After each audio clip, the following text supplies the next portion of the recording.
আজকে ঈদ উল ফিত্র মানে রোজা ভঙ্গের খুশি, ওটা শুধু তাদের জন্যই যারা রোজা রেখেছিলেন। যারা রোজা রাখেন নাই তাদের জন্য তো আনন্দের কিছুই নাই। তারা আগে যেমন ছিলেন ঠিক তেমনই আছেন।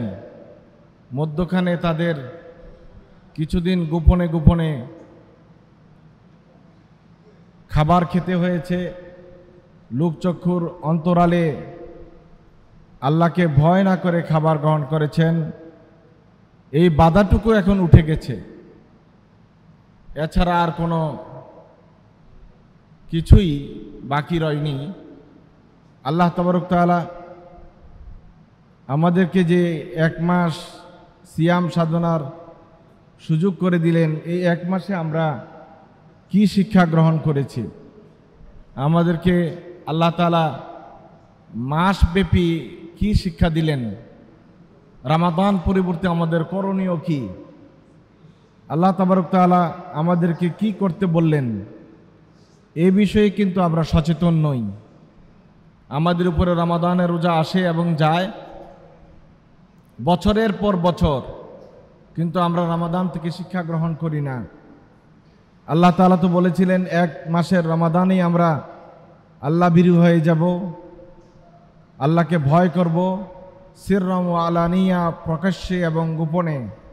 বাস্তবতা হলো রমাদানের এক মাসে রোজা রাখার পরেও আমাদের মিথ্যা সাক্ষী দেওয়া বন্ধ হবে না, আমরা মিথ্যা মামলা করা বন্ধ হবে না, আমরা মিথ্যার চর্চা করা বন্ধ করব না।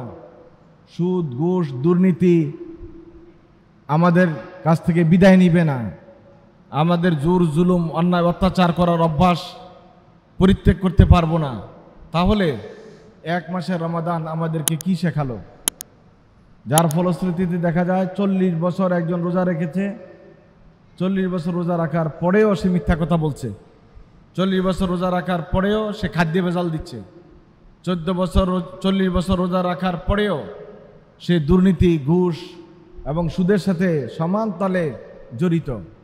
তাহলে আল্লাহ সুবহানাহু ওয়া তাআলা যে বললেন লাআল্লাকুম তাত্তাকুন, তোমরা মুত্তাকি হয়ে যাবে, আল্লাহওয়ালা হয়ে যাবে, পরহেজগার হয়ে যাবে, এটার বাস্তবায়ন এবং এটার কোনো একটি ছাপ, কোনো একটি নমুনা, কোনো একটি আথর আমাদের মাঝে পড়ে নেই। সেজন্যই রমাদানের রোজা আমাদেরকে 1 নম্বর শিখিয়েছে আল্লাহকে ভয় করতে। আল্লাহ তাআলাকে ভয় করা, এটা হলো রমাদানের একমাত্র শিক্ষা। আর কেউ যদি প্রকৃতপক্ষে আল্লাহ তাআলাকে ভয় করে, তাহলে সব রকমের বদামল থেকে, পাপাচার থেকে, অন্যায় থেকে তার ফিরে থাকা সহজ এবং সে ফিরে থাকবে। এজন্য আল্লাহ তাআলা শুধু আমাদেরকে মুত্তাকি হতে বলেছেন। কারণ তাকওয়া বা আল্লাহ বিরুদ্ধ হচ্ছে এমন একটি গুণ, যে গুণ অর্জিত হওয়ার পর সকল কাজ আল্লাহ তাআলা যে টার্গেট, এই টার্গেট অনুযায়ী করা সম্ভব হয়ে যায়। সম্মানিত উপস্থিতি, রমাদান পরবর্তী সময়ে 1 নম্বর কাজ হলো আল্লাহকে সমান্তরালভাবে সকল কাজে ভয় করা, প্রকাশ্যে অপ্রকাশ্যে সমান্তরালভাবে আল্লাহ রাব্বুল আলামিনকে ভয় করা। 2 নম্বর কাজ হলো রমাদানে যে সমস্ত আমালগুলো চালু ছিল, যেমন আপনারা বেশি দান সাদাকা করেছেন, এই দান সাদাকার হাতটা রমাদানে যেমন ছিল ঠিক তেমনভাবে চালু রাখা। 3 নম্বর হলো দোয়া এবং ইস্তেগফার করা, বেশি বেশি আল্লাহ তাআলার কাছে দোয়া করা, দোয়া চাওয়া আর ইস্তেগফার করা, গুনাহের জন্য ক্ষমা প্রার্থনা করা। আমরা ইস্তেগফার করতে শিখি নাই, আল্লাহ তাআলার কাছে গুনাহ মাপ চাই না, গুনাহ করেই যাই আর গুনাহগুলো পুঞ্জীবিত হতে থাকে। সহিহ মুসলিমে হাদিস আছে, আল্লাহ রাসূল সাল্লাল্লাহু আলাইহি ওয়াসাল্লাম বলেন, কোনো বান্দা যখন একটি গুনাহ করে তখন তার অন্তরে নুকতাতান সাউদা, একটা কালো দাগ পড়ে যায়। এইভাবে একটা গুনাহ করে একটা কালো দাগ পড়ে, একটা গুনাহ করে একটা কালো দাগ পড়ে, এক পর্যায়ে সে পুরো অন্তরটি কালো হয়ে যায়। ঠিক এর বিপরীত বিষয় হলো যখন কোনো মানুষ নেক আমল করে, তখন আল্লাহ সুবহানাহু ওয়া তাআলা ওখান থেকে একটি কালো দাগ অপসারিত করে দেন। এক পর্যায়ে এইভাবে অপসারিত হতে হতে তার অন্তরটি স্বচ্ছ আয়নার মতো হয়ে যায়। আল্লাহ সুবহানাহু ওয়া তাআলা বলছেন, ইন্নাল হাসানাতি ইউযহিবনা সাইয়্যাত, সমস্ত নেক কাজগুলি মানুষের বদ আমলগুলোকে মিটিয়ে দেয়। কোন ধরনের বদ আমল? যেগুলো ছোট ছোট গোনা, সগীরা গোনা, সগীরা গোনাগুলি মিটে যায় যদি কোনো মানুষ কন্টিনিউ আল্লাহ তাআলার জন্য নেক আমল করতে থাকে। সেই নেক আমল হতে পারে নফল রোজার দ্বারা, নফল সাদাকা দ্বারা, নফল সালাদ দ্বারা, তেলাওয়াতে কালামে পাক দ্বারা, ইস্তেগফার দ্বারা, দুরুদ বেশি বেশি পাঠ করার দ্বারা। এইভাবে আপনি যদি নেক আমলগুলো করেন, আপনার ছোট আমলগুলো তওবা ছাড়াও আল্লাহ রাব্বুল আলামিন মাফ করে দিবেন। আল্লাহ তাআলা বলছেন ইন্নাল হাসানাত ইউযহিবনা সাইয়্যাত। এই জন্য বেশি বেশি নফল আমল করা জরুরি। রমাদান পরবর্তী সময়ে নফলের মাত্রা বাড়িয়ে দিবেন, যেটা আপনার জন্য সহজতর হয়। হতে পারে নফল সালাত, হতে পারে নফল সাদাকা, হতে পারে কোনো দুঃখী গরিব মানুষকে সহযোগিতা করা, হতে পারে কোনো রুগীর শুশ্রূষা করা। যেভাবে আপনার দ্বারা সহজতর হয় সেভাবে সওয়াব কামাইয়ের রাস্তাগুলো খুলে দিতে হবে। রমাদান পরবর্তী এই কাজগুলো আপনাদের জন্য জরুরি। বিশেষত আল্লাহ তাআলার কাছে ইস্তেগফার করা, ক্ষমা চাওয়া।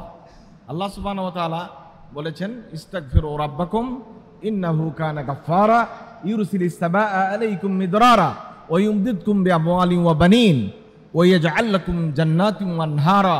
আল্লাহ রাব্বুল আলামিন যত পাপ মানুষ করে, এই পাপ মোচনের জন্য একটি রাস্তা রেখেছেন, আল্লাহ তাআলার কাছে ক্ষমা প্রার্থনা করা।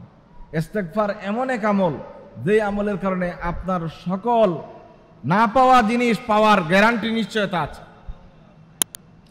ইমাম হাসান বসরি রাহিমাহুল্লাহ, ওনার কাছে এক লোক আসলো, বলল যে হুজুর আমার তো ছেলে হয় না, বাচ্চা হয় না। তিনি বললেন তুমি ইস্তেগফার করো। আরেক লোক আসলো, বলো আমার তো ফসল হয় না, বললেন তুমি ইস্তেগফার করো। আরেক লোক আসলে বললেন আমার বাগানে তো ফল হয় না, বললো তুমি ইস্তেগফার করো। এইভাবে যারাই আসলেন সবাইকে তিনি বললেন ইস্তেগফার করার জন্য। আরেক লোক প্রশ্ন করলো যে শেখ এটা বুঝলাম না, যে আসে সবাইকে আপনি একটা প্রেসক্রিপশন দেন, সেজন্য ইস্তেগফার করে আল্লাহ তাআলার কাছে গোনা প্রার্থনা করে, ক্ষমা প্রার্থনা করে। তখন হাসান বসরি রাহিমাহুল্লাহ বললেন এটা আমি বলছি না, আল্লাহ তাআলা বলছেন। আল্লাহ তাআলা বলছেন ইস্তাগফিরু রাব্বাকুম ইন্নাহু কানা গাফফারা ইউরসিলিস সামাআ আলাইকুম মিদরারা ওয়া ইউমদিদকুম বিআমওয়ালিন ওয়া বানিন ওয়া ইয়াজআল লাকুম জান্নাতিন ওয়া আনহারা। বৃষ্টি নাই, ইস্তেগফার করো। সন্তান নাই, ইস্তেগফার করো। সম্পদ নাই, ইস্তেগফার করো। মনে শান্তি নাই, ইস্তেগফার করো। আমার যত রকমের সমস্যা সংকট আছে, সব সমস্যা সংকটের মোকাবেলায় আল্লাহ রাব্বুল আলামিনের দেওয়া প্রেসক্রিপশন হলো ইস্তেগফার করা, আল্লাহ তাআলার কাছে ক্ষমা চাওয়া। রমাদানের রোজা শেষে বেশি বেশি ইস্তেগফার করবেন, যাতে করে আল্লাহ তাআলা আপনাদের গুনাহগুলোকে মাফ করে দেন এবং উদ্দিষ্ট বস্তু সহজভাবে লাভ করার তৌফিক আল্লাহ রাব্বুল আলামিন দান করেন। রমাদানের রোজা শেষে এটা ভাবার কোনো কারণ নেই যে এক মাসের অনেক লম্বা আমল করেছি, আল্লাহ তাআলা তো আমাকে মাফ করেই দিয়েছেন, আর অসুবিধা কি? কারণ আপনার আমলটা কতটুকু কবুল হয়েছে এটি একমাত্র আল্লাহ তাআলাই ভালো জানেন।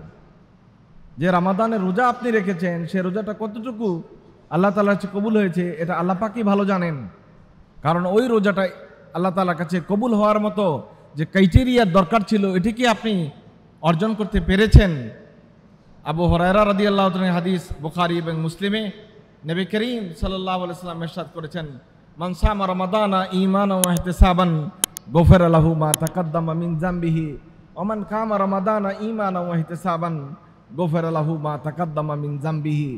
আল্লাহ রাসূল বলেন, ঈমান ও ইহতিসাবের সহিত যে রোজা রাখলো, আল্লাহ তাআলা তার সকল গুনাহ, সগীরা গুনাহগুলোকে মাফ করে দিবেন। যে ব্যক্তি ঈমান ও ইহতিসাবের সহিত রাতে দাঁড়িয়ে আল্লাহ তাআলার জন্য নামাজ আদায় করলো, আল্লাহ তাআলা তার জীবনের গুনাহগুলোকে মাফ করে দেবেন। কারণ ঈমান ও ইহতিসাবের সহিত রমাদানের রোজাটি আপনি রাখতে পেরেছেন কিনা, কবুলিয়ত হয়েছে কিনা, এর কোনো গ্যারান্টি তো আপনার কাছে নাই।